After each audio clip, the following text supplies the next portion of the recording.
Today let's see types of macro environment. इसका जो acronym है वो है स्लेप्ट। इकोनॉमिक इन्वायरमेंट क्या होता है, इसमें हम लोग क्या करते हैं ना, इकोनॉमिक फैक्टर्स को इंक्लूड करता है। मैक्रो इन्वायरमेंट मतलब बहुत बड़े इन्वायरमेंट की बात हो रही है बिजनेस के हिसाब से।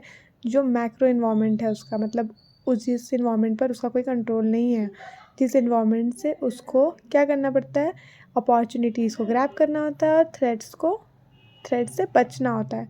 तो उसमें ये बहुत सारे इन्वायरमेंट आते हैं, जैसे कि इकोनॉमिक इन्वायरमेंट में होता है बहुत सारा लाइक जीडीपी आता है, पर कैपिटा इनकम आता है, और पॉलिसीज़ आती हैं, इकोनॉमिक पॉलिसीज़, फिस्कल पॉलिसीज़, है ना। बहुत सारी गवर्नमेंट की पॉलिसीज़ आती हैं, इन्वेस्टमेंट पॉलिसी, मतलब जो भी चीज़ें इकॉनमी से रिलेटेड हैं हमारे कंट्री में, ठीक है। पैसा लेन देन वगैरह की जितनी भी चीज़ें हैं, मनी से रिलेटेड जो भी चीज़ें है वो इकोनॉमिक इन्वायरमेंट है।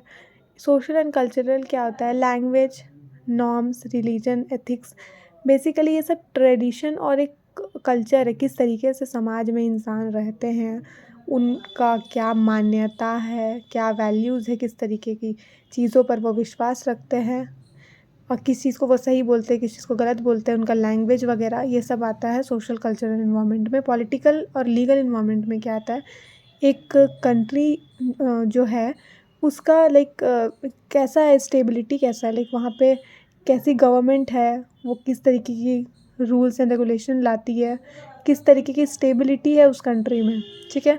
कानून मतलब लीगली क्या क्या चीज़ें वहाँ पर एप्लीकेबल, एक ज़्यादा सॉरी, ज़्यादा रूल्स एंड रेगुलेशंस तो नहीं हैं, ज़्यादा लाइक रिस्ट्रिक्शंस तो नहीं है, बहुत ज़्यादा बंद तो नहीं है, बहुत ज़्यादा लाइक इन्वेस्टमेंट करने में बाहर की कंट्रीज़ को बहुत ज़्यादा प्रॉब्लम्स तो नहीं होती है। ये सारी चीज़ें आती हैं लीगल एंड पॉलिटिकल इन्वायरमेंट में। टेक्नोलॉजिकल इन्वायरमेंट में ऑफ कोर्स टेक्नोलॉजी से जुड़ी जितनी भी चीज़ें हैं वो सारे बिजनेस को अफेक्ट करती हैं। क्या है technology, machines and process for the use of form and the way of doing things. It improvement in technology raises factors of productivity.